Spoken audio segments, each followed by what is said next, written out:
ఈ వీడియోలో మీరు చూస్తున్న ప్రతి సెకండ్ ఈ కెమెరా యూజ్ చేసి రికార్డ్ చేశా. అడుగేసే ముందు అడుగు తీసే వెనక అడుగడుగు నీ జ్ఞాపకం.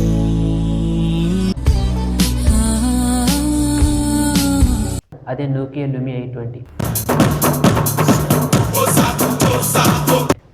ఎవరు పరిగెత్తుకుంటూ వెళ్ళినట్టున్నారు. ఇప్పుడు మీరు చూస్తున్న వీడియో అంతా రా ఫుటేజే, కొంచెం కూడా ఎడిట్ చేసింది కాదు. కలర్ గ్రేడ్ ఇలాంటిది ఏమి ఉండదు. ఇది 10 years బ్యాక్ రిలీజ్ అయింది కదా. సో స్మార్ట్ ఫోన్స్లో కెమెరాస్ ఎలా ఎవాల్వ్ అయినాయి, క్వాలిటీ పెరిగిందా లేదా అనేది తెలుస్తుంది మీకు ఈ వీడియో చూస్తే. మబ్బులు కమ్మెలే చినుకులు చిందెలే తడవగా నేనేం చేయను. మధువనం విరిసెలే మధురము పొంగెలే మతిపోతే నేనేం చేయను. పెద్దనైన దూదెల్లే ఎగిరేటి నా మదిని ఆపేది ఎట్టాగా, ఓ దాచెదట్టాగా. ఓ కడలి వన్నె కన్నులతో నన్ను ముంచి వెళ్ళెనులే, నన్ను కోల్పోయాను అయిన మేలు అన్నాను.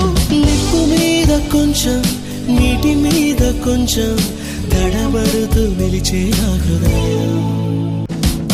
కళ్ళకు గంతలు కట్టిన కూడా పూలని వెతుకులు తేనేటిగా. వర్షం వస్తే నీరే చేరును భూమిలోన.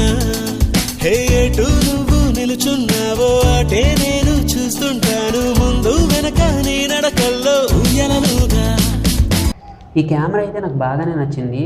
ఎందుకంటే కెమెరా క్వాలిటీ చాలా ఎక్కువ లేకపోయినా సరే, నేను ఆ వీడియో షూట్ చేసేటప్పుడు నా చుట్టూ ఉన్న ఎన్వైర్న్మెంట్ ఫీలింగ్ ఎలా ఉందో ఈ వీడియో అవుట్పుట్ చూసినప్పుడు కూడా నాకు అలాగే అనిపించింది.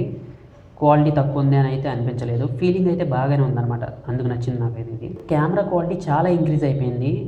సో సినిమాటిక్ షార్ట్స్ అని ఎక్స్పెక్ట్ చేస్తున్నాం, కానీ అందులో అంత ఫీలింగ్ అయితే నాకు రాలేదు.